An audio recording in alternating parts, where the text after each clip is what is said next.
Welcome to the first episode of my series called Help, I Hate My Voice.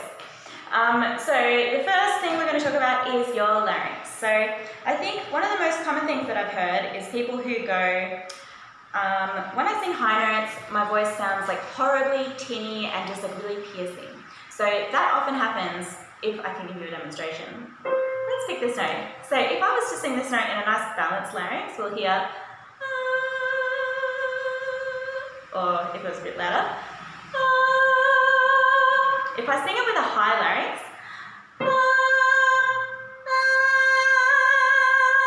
which is what a lot of people end up getting by accident. So we're going to do some, if that's you, if you find that your high notes sound really tinny and you just hate the tone of it, this will hopefully help. So first of all, whatever the issue with your voice is, it really helps to, I know it's so hard to do, but if you can bear it, record yourself and listen back and see if you can pinpoint exactly what it is that bothers you. It's really easy to do like a really broad sweeping, oh my god, I just hate my voice.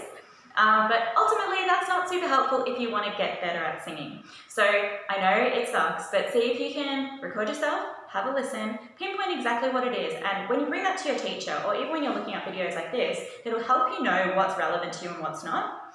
Anyway, let's talk about larynx. So if guys or girls, anybody, non-binary, we all have a larynx, and that will feel from the outside like a little notch in your windpipe. So our windpipe is full of little notches, but you'll find a big one. And so for guys, we call it your Adam's apple. For women, it's still there.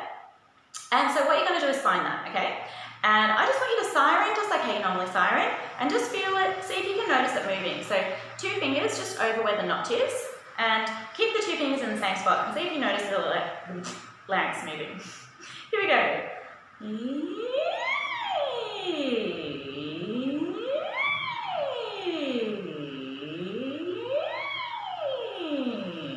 So, I don't know about you, but I can definitely feel it moving up. Mine doesn't drop that much on the low notes, but I can definitely feel it moving up. So, if you were able to feel that, we're going to now do an exercise just to play around with the different larynx heights. So we're going to sing Happy Birthday. Okay, so not a bluesy version. So we're going to do Happy Birthday. We're just going to say Happy Birthday, so no names, make it easier. And we're going to first do it in your normal voice, so just how you normally would. Here we go. Happy birthday to you. Happy birthday to you. Happy birthday, happy birthday. Happy birthday to you. Cool. That is what we call a neutral position, neutral larynx. So now if you put your 2 fingers over your larynx, we're now going to sing it in a little baby voice. So if you can just practice that like a baby, and I know it's silly, but so much of singing practice is silly, so just leave your shame at the door. Yeah, you can have your dignity back at the end, but just bear with me for a second, okay? So, little baby voice, okay? And you're going to feel your larynx lifting a little bit, as opposed to your normal voice. So this is my normal voice, this is my baby voice, and I can feel my larynx lifting. Here we go, in our baby voice, super cringy, together. Happy birthday to you. Big Marilyn Monroe. Happy birthday to you. Happy birthday, happy birthday to you. Okay, now we're going to sing it in the opposite. So you can either call it like a dad voice, a Darth Vader voice, or even like Auntie Gladys, who used to sing opera and who's always coming in with the big Happy birthday. Whatever gets you there, whether you think I am your father or whether you think happy, whatever works. Anyway, we're going to sing it in a super deep voice together. Happy birthday to you. Happy birthday to you. Happy birthday, happy birthday. Happy birthday to you. So there are your 3 sort of like really basic larynx settings. Obviously, it's a continuum. So anywhere on that spectrum you can sit. But they're like the extremes. So we've got the high larynx, which is your baby voice, and then you've got the low larynx, which is your dad voice or your Darth Vader voice, whatever.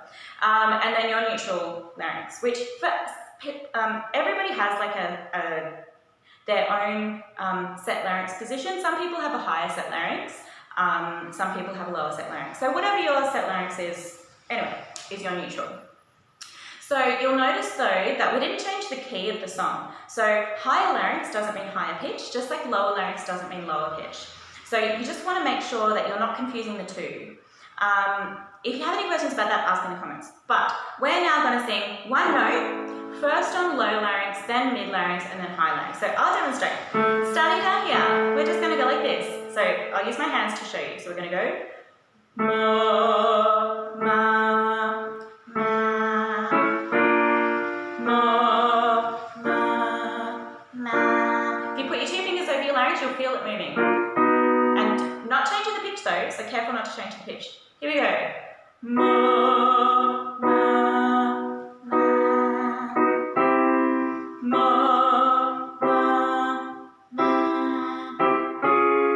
ma, ma, ma, ma, ma.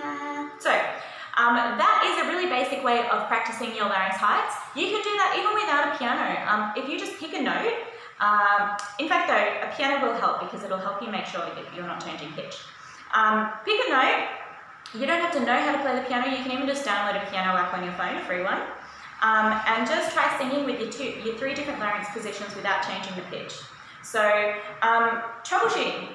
The main problem that I find with people who have that larynx height issue is they're either dipping low on a low note or lifting their larynx really high on a high note, which, as I said, if you lift your larynx really high and sing a high note, you end up with that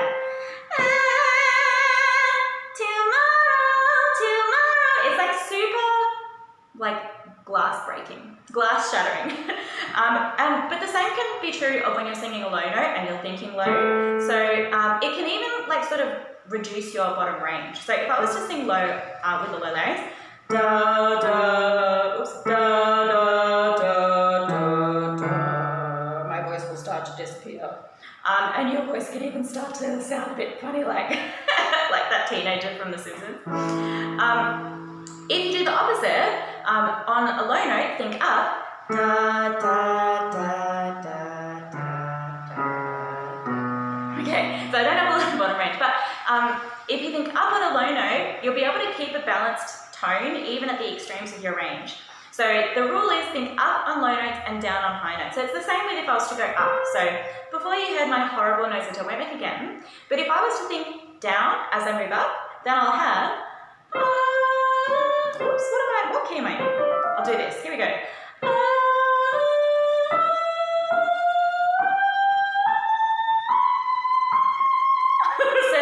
C6. Okay, but that's not going to break glass quite as readily as if I was to go.